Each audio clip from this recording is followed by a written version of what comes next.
What are some of the key areas of understanding? The blockchain in itself, the invention, is an enabler. It makes financial services a lot more efficient.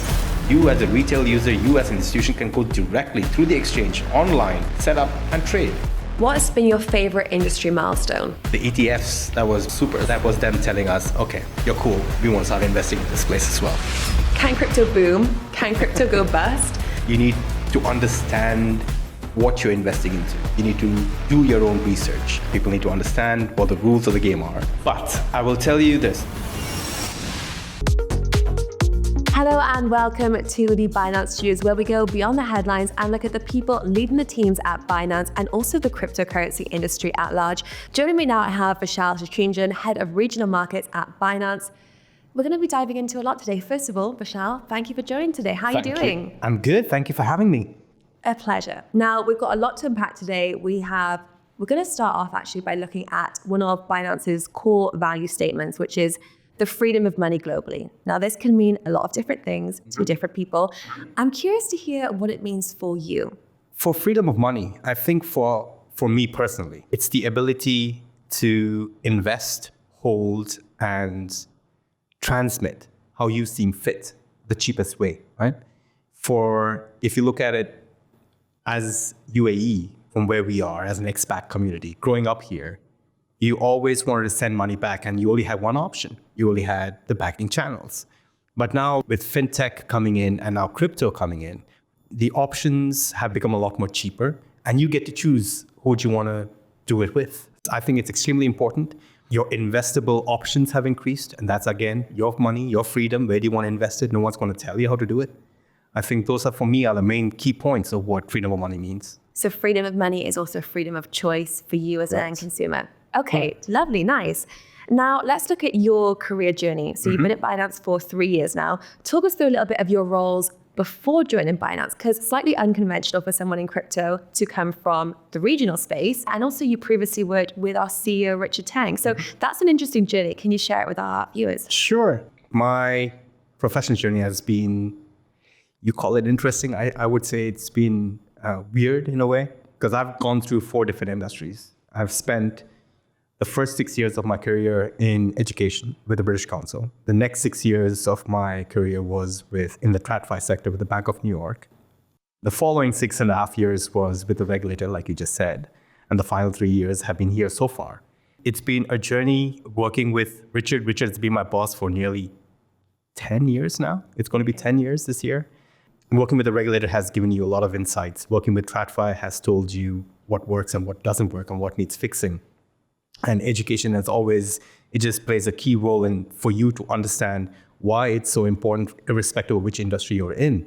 People need to understand what the products are. People need to understand what the rules of the game are. You have a chance to kind of build on those experiences and help move the industry forward. So for me, coming in from the regulatory side, where I was with the financial services regulator in Abu Dhabi, in ETH, and I was to oversee licensing and authorization for intermediaries. So it's like fund managers, broker-dealers, asset managers, custodians, and the like. I was also heading up our fintech sandbox at the time, which was, I think, the first of its kind in the Middle East. And it was just the second most active sandbox in the world after the UK's FCA sandbox. So from the sandbox came the crypto regulations, robo-advisory regulations, which I was part of creating. This was way back in 2018, before the rest of the world even thought about crypto regulations. I think the only one at that time that actually had a form of regulation was Japan, and Japan was also only on the AML and KYC kind of side. Right. But a comprehensive set of regulations for the crypto industry came out from ADGM in 2018. As part of the team, Richard was leading that at that time. And that kind of gave you the insight to understand where the world was at, what the world requires, and how a Titanic like Binance can help it move forward. So it was interesting. Amazing. We'll get into a little bit later the different jurisdictions that you've worked with and some of the tasks at hand. Before that, I want to start just with kind of an oversight of where we are currently. And one of the questions if you type into Google, can crypto? You can see, first of all, prices are the main thing that people search. So can crypto boom? Can crypto go bust? And then it's, can crypto be banned? So it's a question that a lot of users are wondering. So for someone that works on the regulatory side of things, how would you approach that question and what would your answer be to users around the world? Can crypto be banned? It depends on the jurisdiction from which you're asking me that question. Okay.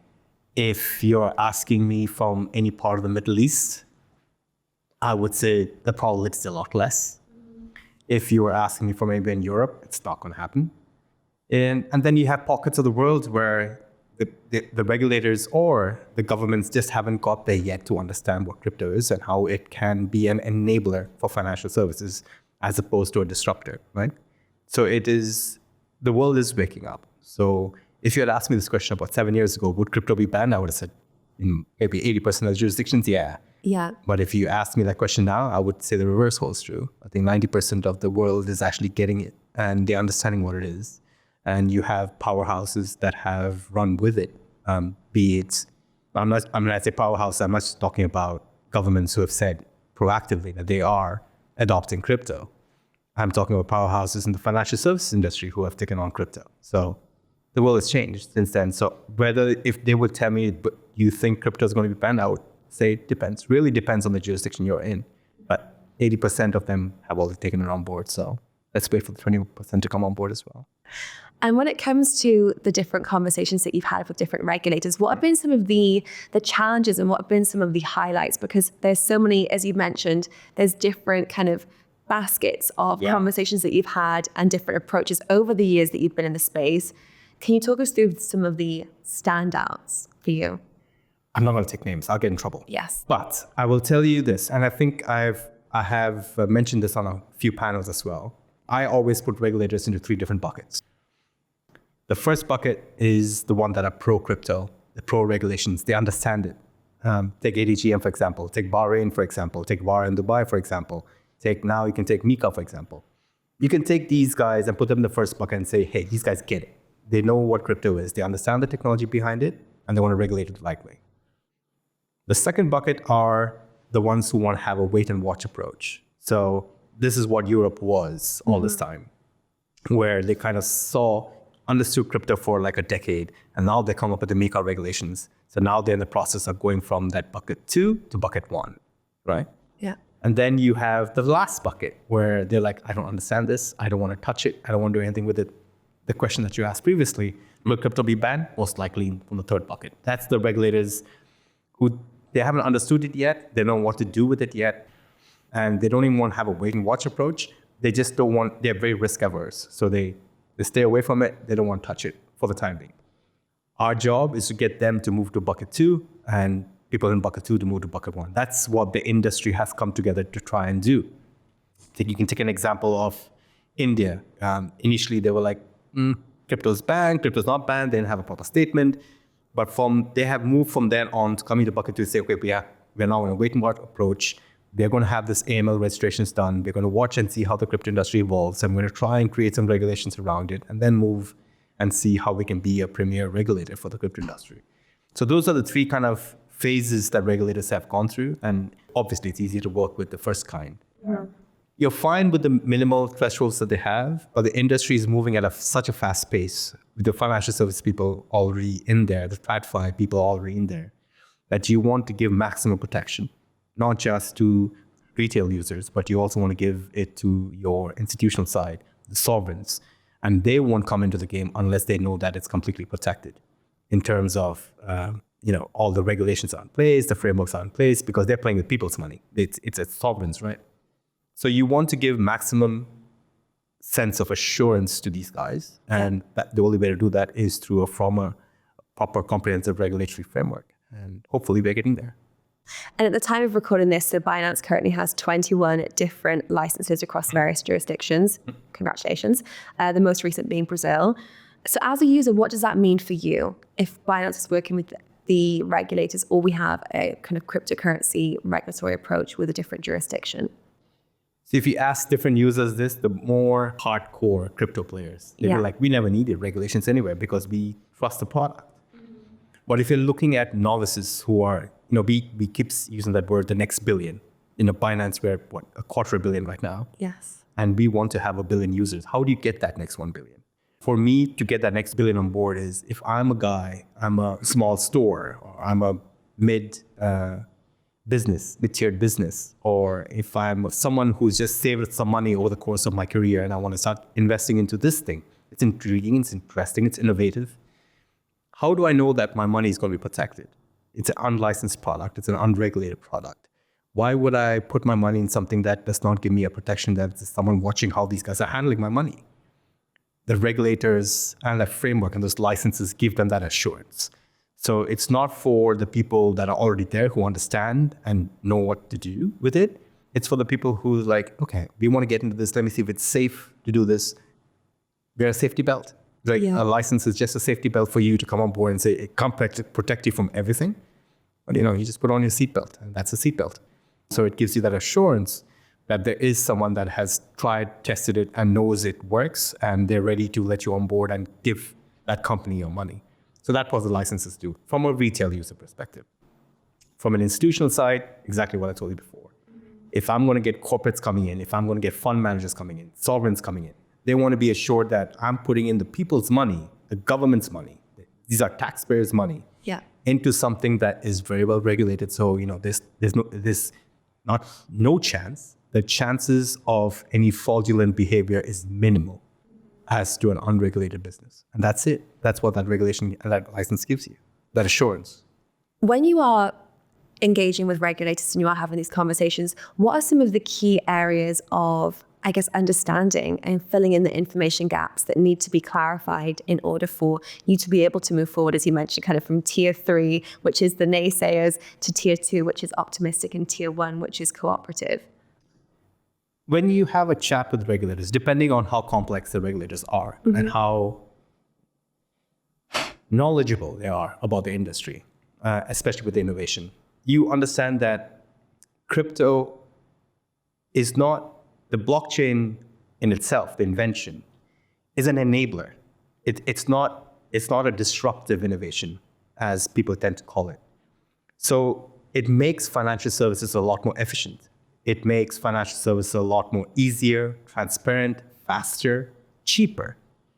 The regulators who understand that, some regulators don't tend to understand this. The conversation goes around, okay, but how does it do it this way? How does that flow of money work? How do you get to do this without these traditional safeguards that we've had in the financial services industry, TradFi industry? You guys don't seem to have it. How does that work? Especially when you're an exchange. If you look at exchanges globally, you have traditional exchanges are limited to maybe 1 or 2 per country. You have more exchanges in the crypto space than you have globally. It's a different concept, because you're getting rid of all the intermediaries, you're getting rid of all the brokers. You as a retail user, you as an institution can go directly through the exchange online, set up and trade. So the protections around it, the risks around it, how does crypto mitigate those risks? Those are the kind of conversations you have with regulators and try and get them to understand that it's a different ballgame. It's a different industry as compared to TradFi. It makes it more efficient. At the same time, you have different sets of risks. You have risks associated with technology governance. You have risks associated with mules and those kind of things. It's not your more traditional risks that you have. So we have these new risks, but we also have mitigants in place for these risks. So the security of it, the security of the technology, those are the things that they need to understand. And they have to upskill. We have to understand the regulations. They have to upskill understanding. Now, there was a piece of news that came out this year as we kickstarted 2025, and I'm really curious to get your thoughts on it. So as we may know, the country of Bhutan has been mining Bitcoin and cryptocurrency since 2015. They've now just announced plans to add to their strategic reserve Bitcoin, ETH, and BNB. So first of all, what's your thoughts? And was Binance part of this conversation? They have a good name for that city that is doing this. I think it's called Mindful City or something. It's got a very cool name. I can't confirm or say no, because we've had conversations in multiple countries. A lot of countries have had conversations with us on strategic reserves, how that would work, what is our infrastructure, what is our wallet infrastructure, custody, all those kind of things. But those are conversations that we're having a lot more regularly now than it was before. Okay. Strategic reserves, again, like I told you, right? It's sovereign money. Yeah. So they need assurances. They need to know that the people's money is protected, and that's extremely key for them. We are one of, if I'm not mistaken, we have done a lot of certifications on our systems, on our custody, on our infrastructure, and our security is quite tight. It's one of the best that we have in the world in the space. Given all those variables, the conversations that they would have with us, given that we are the largest liquidity in the world in the space, it's natural for them to talk to us. And we are happy to oblige whenever we can. Is it something that we would proactively go and discuss with them? No. I would not start my conversation with a government official saying, hey, have you thought about strategic reserves? They would say, it's none of your business. It is none of my business. But if they are interested and they do put that forward, it is something that we would love to have with them. It's a conversation we love having. And it's not just you're looking at from a government perspective, but it's something that even institutions are thinking about right now to put as part of the balance sheets. So it's fun. And as a comparative paradigm shift, how is 2025, the conversations and the frequency of them, how is it different to when you started out? Oh, completely different. And I started out in 2022. Even before I joined, the world was still going through understanding where can we set up as a crypto player. Dubai was in the making, ADGM was already there, Bahrain was already there, but there were very few apart from them that actually had a comprehensive set of regulations. Right? You had AML registrations in Japan, in the UK, in Europe, but nothing as comprehensive as what MiCA is right now, what Japan is right now, or what's coming up in what came out in Kazakhstan later on. It was all iffy. No one knew exactly. And the regulators themselves, if I wanted to go and speak to a regulator saying, I'm looking at, have you guys thought about a crypto framework? Have you guys thought about, regulating the space and allowing the crypto industry to thrive in your space? Most of the time, the questions are like, we're not keen. But now we get calls from jurisdictions. We get calls from regulators, like inviting us to have those conversations with them. They want Binance in there. They want Binance in their country. They want us to be part of that crypto ecosystem. So the conversations in 3 years have gone completely, it's polar opposites. It's a 180-degree turn, which is good. And a lot of credit goes out to, one, externally, the leadership of those countries to actually think about it, be proactive about it. And second, with the leadership of Binance, I think everyone's done a great job in having a compliance first culture and kind of educating internally, educating externally and investing in making sure that we have a solid framework, solid people in running those frameworks, and making sure that our users understand that as well through all those sessions that we have globally. So it's fun. And you mentioned users there, and I think this conversation is really significant because obviously we're speaking about this on a large scale, but everything always goes back to the community, the end consumer, the end user. So you've mentioned some of the conversations you've had with regulators when it comes to security, risk management. If we bring this back then to the end user, what kind of things would you highlight to them as not just Binance users, but people that are looking to get into crypto as a whole? What are some of the key areas that you would say are really important that you lock in if you're starting your crypto journey? Education, especially for the users. When you open a news website, even the local news website right now, they talk about Bitcoin prices going up, going down, whatever. They talk about multiple pricings. And it's very easy for someone new to get into a trend. Okay, this is hype. You look on social media, you see people who have become millionaires overnight with investments in crypto. You've seen people who have lost everything with investments in crypto. And for me, that part is the key. You need to understand what you're investing into. You need to do your own research. Do you understand what the utility of this token is? Do you understand what it does? Do you know why you're getting into the space? If you're just going to be following a hype, I hope you've done your research on that as well, and you're following the right people. So for me, that is key. That's the first thing I need to tell them. Second is how important it is to protect your account. Your information, your account, it's yours. So you need to make sure that you understand the security protocols very well, the hash keys, all of that, passwords. Understand it, keep it safe. Don't trust too many people with it. If you want to keep it to yourself. That's, for me, those are the two main things: security and understanding what you're getting into. Do your research, do your education, use the Binance Academy. It's free. It's free for everyone. Use it. There's a lot of material on there, not just on regulations and security and stuff, but there's a lot of material on there that if you're a novice, if you're just your start of crypto journey, Binance Academy is the right place to start with. So I use those resources that we have for free. Super. Now it is time for our crypto rapid fire question round. Why am I really scared of this? You said, I'm ready for anything. So first of all, do you hold... You actually have questions? I have questions. Yeah. It's not like I do this for a living. First of all, do you hold crypto? Yes, I do. When was the first time you bought crypto? I actually bought crypto, but that answer can be misleading. I bought crypto probably about 3-4 years ago. Okay.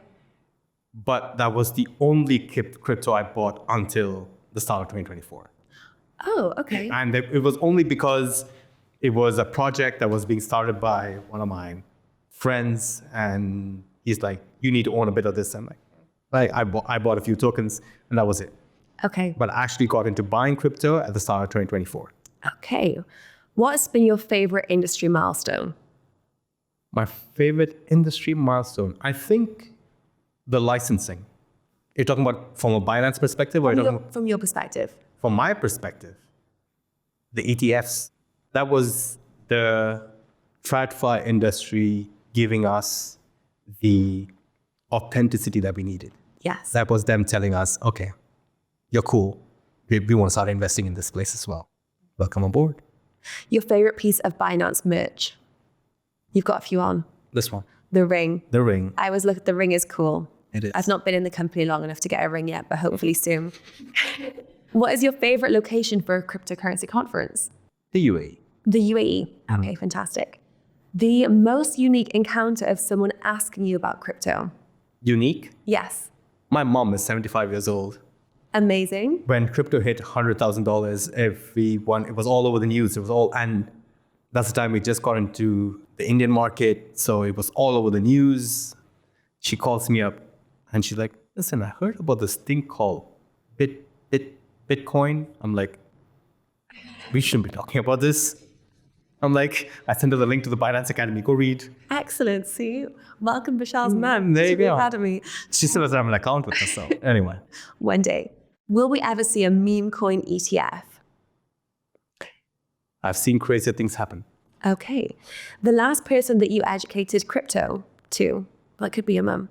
Last person I educated crypto to, my 6-year-old. Oh, okay. Because he's infatuated with, he sees the merch, he sees me, he sees the screensavers on my laptop with Binance logo, and just explain to him what crypto is or what Bitcoin is, and he's into games, so they see those coins in the games and stuff.